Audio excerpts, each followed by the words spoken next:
another game where Luton Town are leading, play badly, and lose. It can't go on. But before I go on, I just want to say, my thoughts go out to the fan that was taken ill before the game. I'm glad that they made it to hospital, and there was a really quick reaction from the staff at the grounds. It's tremendous when they can get seen to really quickly, and they're still with us, which is tremendous because no one should not go home from football. Also, a big shout out to all the Swansea fans that made it, because the weather's terrible. It's so bad, especially Wales and the West Coast in general. It's dreadful. It's awful here in the southeast, but across there, is much worse. So fair play, and they made a lot of noise throughout. Now onto the game today. It was a 65% possession for Swansea. They battered us across the board. Even our goal was a gift, shall I say. Although Elijah Adebayo, look, long-term listeners of the show will know I have always backed Elijah Adebayo. He's probably my favourite player at the club right now. And he took the goal really well because it was a tight angle, not much of the goal to aim for. And you know what? He did well to slot it in.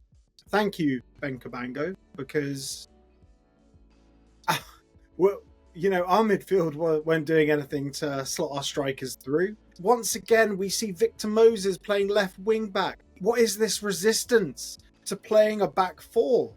We don't have the squad for a back five right now. Again, Amari Bell, who I will say, he hasn't looked match fit.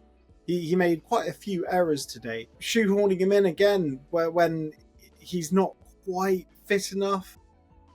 I don't know. And we're playing this back three, and then we brought Mads Anderson on. He didn't look up to it at all. To be fair to Mads Anderson, he's barely kicked a ball, has he? In about a year.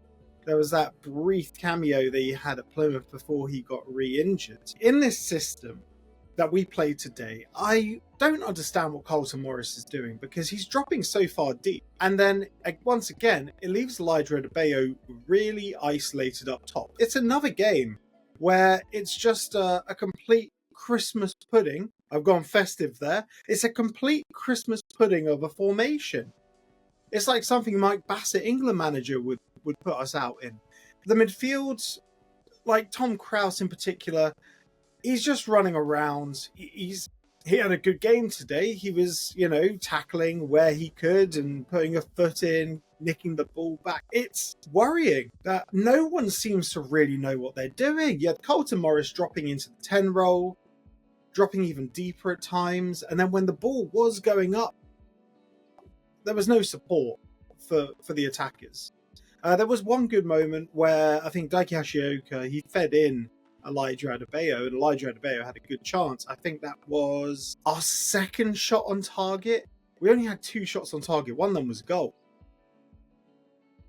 And the stats today, they don't lie. Swansea had 20 shots and we had 8. That's a home game. Swansea came, and look, they're playing in the same conditions as us. First half, I thought Swansea were actually quite poor, but you know what? We should have punished them when we went 1 up. We should have done more. And that is the problem. We just don't do enough in the games. And Swansea had chances. They were passing the ball about, especially in the second half. They came out much better. The entire performance and our lack of intensity, our lack of identity is just perfectly encapsulated by the way Swansea scored from that set piece. Matt Grimes, who's sort of bordering on a championship legend. He's been in the championship for so many years. Everyone knows what he's about. And it was the most simple goal. It was so simple. Literally, just a P-roller to him, edge of the box. And I said it in the match preview. Anything that happens, on the edge of our box. Essentially, a player can have a free shot from there, and everyone's just going to be standing there, statuesque, waiting for the ball to get bent around them. It was a very tidy finish from Matt Grimes, but come on. What's with the zonal marking? Go man for man. It's so frustrating just thinking about it. Like, I almost saw it in slow motion because you could see what was happening, and there were a few Swansea players, and everyone was just anticipating the players to run into the box. Oh, and to be honest, we could have lost it as well. There was so much pressure from Swansea during added time, and then Eom as well. He had a completely unmarked header. It's just not good enough.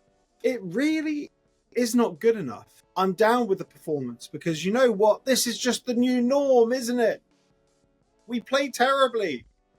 And it's one of those things where you've just got to grow accustomed to it. And unfortunately, we can complain. The football's turgid.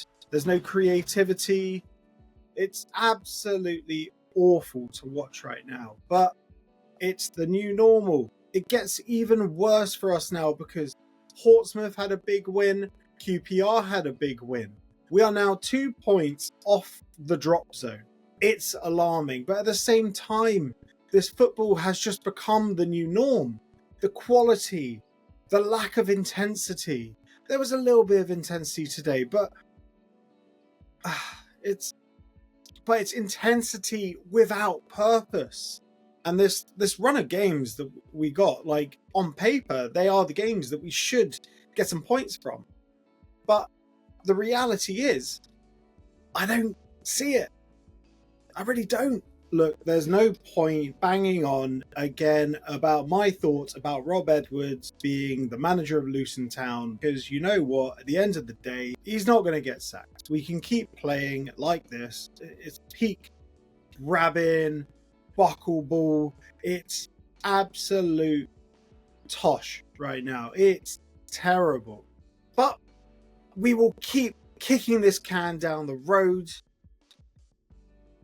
We've been having some chats in OK Football Towers, and you know, we have differing opinions on when the change might happen, but I feel the change should have happened after Sheffield United. But I'm going to stop beating that drum because it's another game where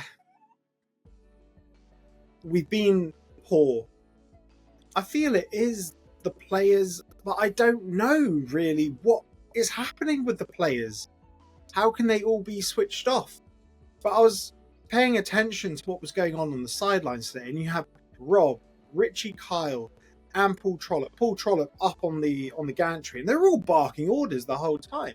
Whereas the Swansea manager, he's just like there, cool as a cucumber. He's prowling his little box.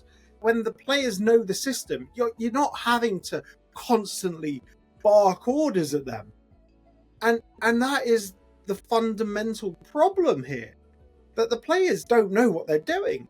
And, you know, on the bright side, Rob seems happier in the post-match, probably because he knows he's not getting sacked. He knows he's got a window to look forward to. I just hope we get it better. We got to get it better.